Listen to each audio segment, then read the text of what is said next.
I don't really know how to start this video. I don't know.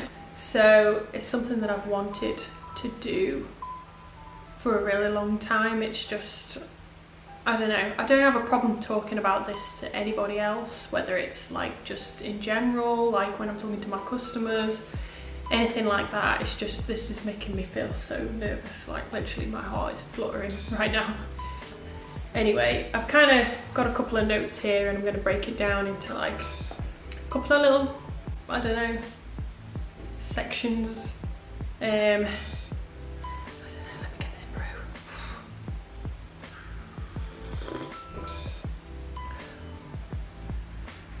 Do this.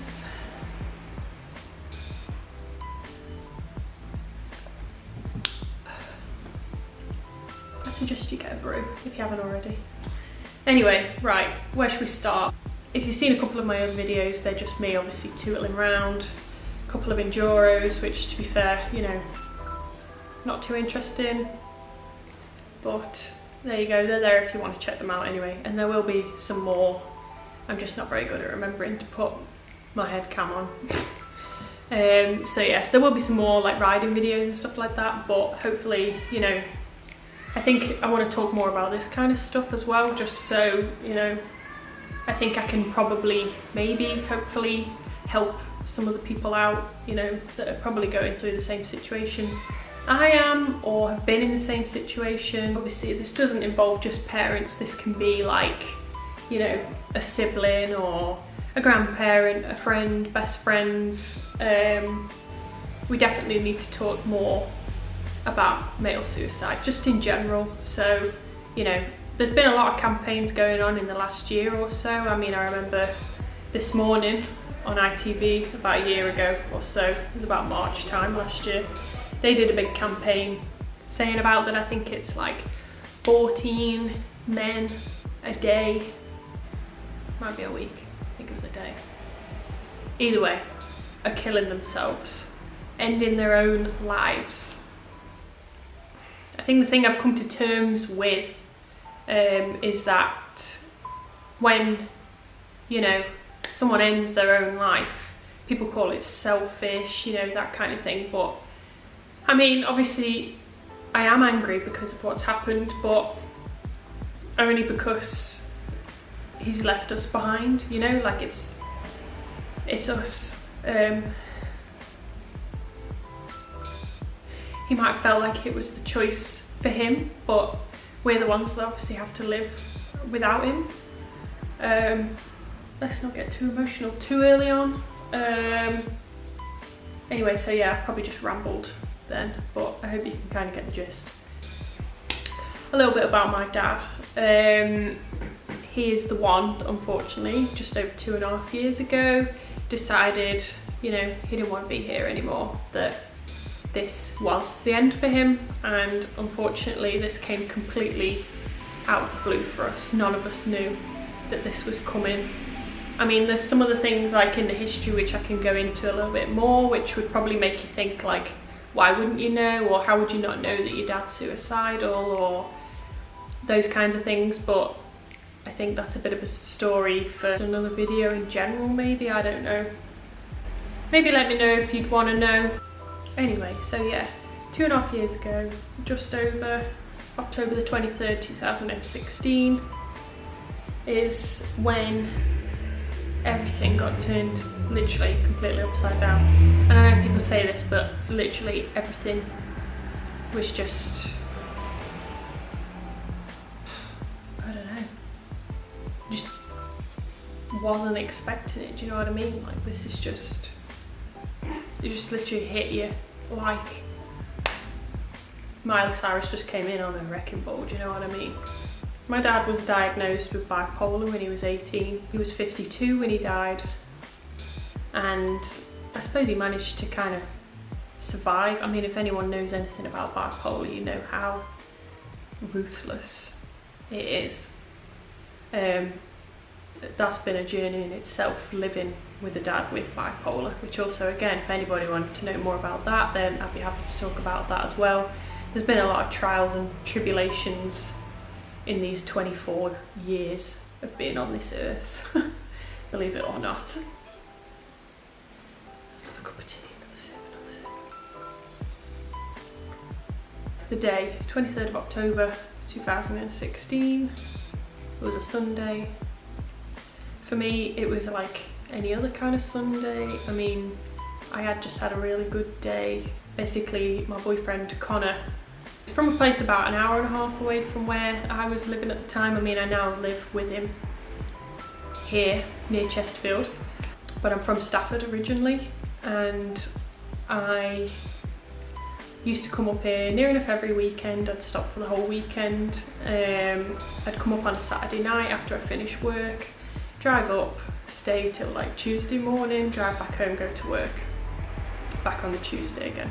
So anyway, on the Saturday morning before I went to work, I was just about to leave, and I said to my dad, I said, oh, you know, I'll see you later, have a good weekend and all that kind of stuff, love you, blah blah blah. And then I left, went to work, did the usual. After that, went to Connor's house. Next day was actually a really nice day. I met his nan for the first time, which was actually really nice. We went out for a lovely meal. Then we went just kind of shopping afterwards. Bought this jacket, and then now this jacket, every time I wear it, just reminds me of that day, because it was the day that all this happened. And I still wear the jacket, but every time I get it out, I think about it. I mean, there's not a moment really that I'm not thinking about it, to be honest, but you know. Went back to his house, we were just sort of chilling, talking to his mom and his dad and that kind of thing, just, you know, sitting in the dining room, just chatting really. Anyway, my little brother, who at the time was 13, rings me, which wasn't, you know, out of the blue for him. He used to ring me asking if we were going to go on the Xbox or something like that, because he wanted to play like Ride or something, you know. That was just a normal thing that he did, so we didn't think too much of it. So he rang Connor's phone originally, and we kind of ignored it because we thought, you know, he's probably ringing just to go on the Xbox, you know. Anyway, he rings my phone, and I'm kind of like, God, he's persistent, do you know what I mean? Like, it's only the Xbox store, you know, chill out. And I pick up the phone, I'm like, you okay? And he's like, no.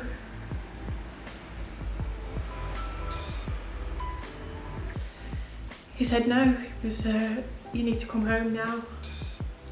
Dad's dead. And I just obviously burst into tears. I'm like, what do you mean Dad's dead? He says, just come home, lol. He says, Dad's dead. And I was just absolutely hysterical. Like, there was no answers, like what's happened, you know, where is he, you know, just how has this happened? And I put the phone down after, and I was like, well, I said to my brother, I said, yeah, okay, well, we're coming now, but obviously it's like an hour and a half away, so, you know, there's only as quick as you can get there, do you know what I mean? So put the phone down. Connor goes upstairs, grabs all my stuff quickly. We drove home in my van. We're kind of like, you know, okay, once things have kind of settled down, but still I had no idea what's happened at this point. We're just talking, and I'm like, well, surely we should be going to the hospital, do you know what I mean? Like, what's going on, you know? He can't be dead, do you know what I mean? Like, there's just no way, like, surely we must be going to the hospital, I don't know. So I'm ringing my mum over and over and over and over again, and she's not answering. And then I think she wasn't answering because obviously she didn't want to tell me, she didn't want to upset me, you know, we're obviously on the way home, she didn't want us to, I suppose, crash or something, do you know what I mean? But obviously Connor was driving, so, you know, I was in safe hands, it wasn't me driving. We're getting a little bit closer to my house, and I'm ringing her again, and I'm like, you know, you need to just tell me something. And she's like, lol. And this is the calmest I have ever heard my mom, ever. And she just said, look, lol, she says, just come home. She says, just come home. And that was it. And I was like, we're coming. So gets all the way home. I was just about to pull into my driveway. I had like a long, kind of like, sounds posh, but it wasn't that posh, long dirt trackish kind of driveway up to our house, because our house was just off the like main road. So we get to the bottom of the drive, and one of our friends is coming out the bottom of the drive. He only lives like 10 minutes away. He was coming out the bottom of the drive, and Storm, my little brother, was in the car. And pulls up next to him. I said, Storm, I said, what's happened? You know, he goes, I was like, is he okay? You know, whatever. He's like, Lol, he's dead. He goes, I'm going to Tom's house for a couple of days. I was like, right, okay. Anyway, raced up the drive. Literally before Connor had even stopped outside my house, I'd already dived out. There was police cars there, but there was no ambulance, none of that kind of thing. So I'm like, what the fuck is going on? Didn't even think for a second that this would be what it was. So yeah, didn't even think this would be what it was. Dived out the car, ran into the house, and there's my mum, my auntie, who's my dad's sister, and one of my dad's best mates. But anyway, ran in. I said to Mum, I says, what has happened? You know, where is he? I ran into her arms, and she just says, well, he's killed himself.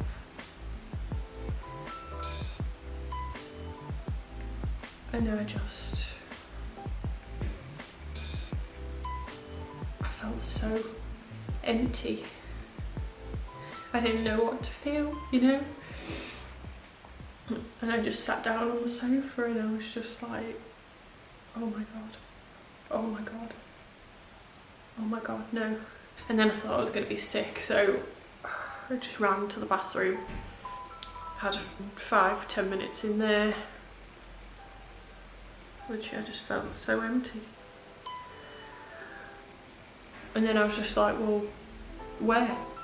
You know, I need to, I don't know why, but I need to see, not him in that state, but I need to see him, you know what I mean? I haven't seen him since yesterday morning.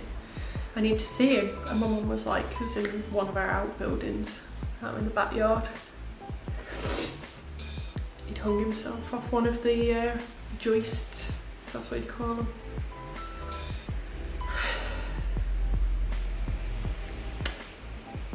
So I said to one of the police officers, they kind of came in and they were like, oh, you know, I'm sorry, you know, are you okay, blah blah blah. I was like, would I be able to go and see him? And they were like, well, not right now, because we just need to kind of, you know, sort him out or whatever. We need to get him down, basically. But, you know, maybe once we're done then you might be able to go in. So anyway, they go back out doing what they're doing. We're in the house. I'm just like, I just can't believe it. And then my mum starts explaining that day. And it didn't seem like any other day. It wasn't any different to any other day. It's just bizarre. So anyway, the story goes, my mom was going to be heading into town. She wanted to head into town to get a couple of bits. And she just said to my dad, my brother was going to go with her. Whatever, they were going out. My mum said to my dad, do you want anything? You know, I'm just heading into town. Do you want anything from town? He said, do you know what I could do with a new pair of slippers? Okay. So, Mum heads off into town with my little brother. They left about midday-ish or something like that, I don't know. Went off to town, went and did what they were doing. Came back, nothing was, you know, out of the ordinary. Come in the house, they just kind of like, oh, you know, trying to see where Dad is. So he wasn't in the living room. Sometimes he used to go for naps in the day, like he was getting really quite tired. I mean, he did have like a bit of a heart condition which did make him more tired, but he used to go for naps like in the middle of the day, but that wasn't like an unusual thing. My mum went down to the bedroom. The bed was, you know, like the covers were kind of open, you know, he'd been in bed, which my mum had obviously made the bed in the morning because she makes the bed religiously every day. So that was kind of weird as well, he'd been to bed. Mum carries on looking, she goes outside, maybe he's gone for a bit of a walk around our little field or whatever, which sometimes he did as well. No, can't see him. And then she sees this door on this outbuilding just kind of pushed in a little bit. And my mum says that straight away she just knew from there, you know. So she goes over to the shed, goes in, Dad's there. Obviously she's just, you know, gobsmacked. So she's walking back out. My brother had been kind of looking for him as well, but he'd gone in his room, turned his Xbox on, you know, was going to go and chill on the Xbox. My mum's on the phone to the police or whatever as she's coming out of this shed. She's ringing them, obviously she's crying her eyes out. My brother comes out the house, starts walking around to her, and he's like, "Mum, have you found him?" And obviously my mum's crying. Storm kind of gets the gist of where he is or that something's happened, and he goes running off into the bloody shed. And my mum's trying to grab him, like, "No, Storm, you know, don't go in, whatever." Anyway, he goes in, saw what he saw, and then straight away he's rang Dad's best mate. He's come straight over, and then that's just kind of where it goes. And then obviously a couple of hours went by, funeral directors come and picked him up. We had to make a decision on what was going to happen. But anyway, that's the story of what went down. Literally, I've never felt so empty in my life. Like, that was literally just, I don't know, but then there were just so many questions. Just, there was no note, we didn't have anything to go off, you know, there was nothing. How could he leave us? Like, what we're gonna do, you know, like, Dad was more or less kind of the rock of the family, the one that put things in place. Like, my dad had businesses and stuff, so we were like, what's gonna happen with them? Like, what are we gonna do? That's it. Anyway, so I think if it's time now, I'll move on to some stuff I feel like people would want to know. So basically, obviously, like, how do you remain so positive? Well, for me, I only had a week off work after this happened. So it happened on Sunday. I had the whole week after that off, and then I went back in on the Tuesday afterwards because I worked Tuesday to Saturday. I felt like, to be honest, a week was enough for me. Obviously it might not be for different people, but for me it was. I think if it had been any longer, I would have just, I don't know, I was going out of my brain after a few days. Like, being at work for me, I think because when you do a job that you love, if you didn't know, I'm a tattooist, so, you know, you have to kind of love it. So I think if you're doing something you love, I think being at work really kept me kind of going, I suppose, because when you're busy at work tattooing, you're just concentrating on tattooing. You're not really, you know, it lets your mind go somewhere else. So I think that really helped for me. I think as well, I've never really been like a down in the dumps kind of person. I've never really been too down about things. I think a lot of that as well has come from Dad. He always really instilled like positive vibes kind of mentality. So I do think that really helped as well. You know, we've just always been brought up to be thankful for this day, I suppose. You know, like, make the most of everything. Nothing's the end of the world. Do you know what I mean? Like, it might feel like the end of the world, but it's not the end of the world. You know, you can always go on. And I think having a positive attitude towards everything in life really helps people out. Like, yeah, sometimes it is shit, but I think life is what you make of it. You know, you have to make the most of things. You can't just dwell and be miserable, because there's literally no point being in, you know. I think just your everyday average person, I think if you can, you know, wake up positive, just be a bit more positive, get a bit more, you know, get up and go, just go for it. You know, you've got to grab life by the balls, basically. So I think that's my 2 cents on that. One thing somebody asked me about was, how often do you go to the grave if they're buried, and how do you feel when you haven't been for a while? This doesn't really apply to me, as we decided to have Dad cremated. I think some of that is down to the fact that we didn't, well, I know I definitely didn't want him to just be stuck in one kind of place. Like, obviously I don't live where he would have been buried anymore, and I think that would have upset me that I would have had to have gone there to, you know, feel like I'm there with him. I don't know, I mean, the ashes are at my mum's house, so obviously they're not with me anyway, but I think since then I do genuinely feel like he's everywhere, as cliche as that says. Like, I feel like if I wanted to talk to him, I could just talk to him whenever. Do you know what I mean? I don't feel like as much as some people like graves and stuff, for me it was just like I didn't want to have to go to some, like, graves are sad places. I didn't want to go to a graveyard and feel sad. I like remembering the good times, and that's what I always am remembering. So I think if you're, you know, feeling bad about not going to the grave so often, you know, you just have to remember, like, life gets in the way, you know, and that's the thing, you can't, you know, always go to the grave if you want to, or sometimes you just don't feel like you want to, or if you're feeling too shit about it, don't go, because you're gonna end up really upset, I would say. So don't feel bad if you haven't been to the grave, you know, like, just make some time when you can to go, you know, give it a little spruce, give it a little clean up, get a couple of flowers, whatever. Just make the time for it whenever you can make the time for it. Don't feel like you have to go, and definitely don't feel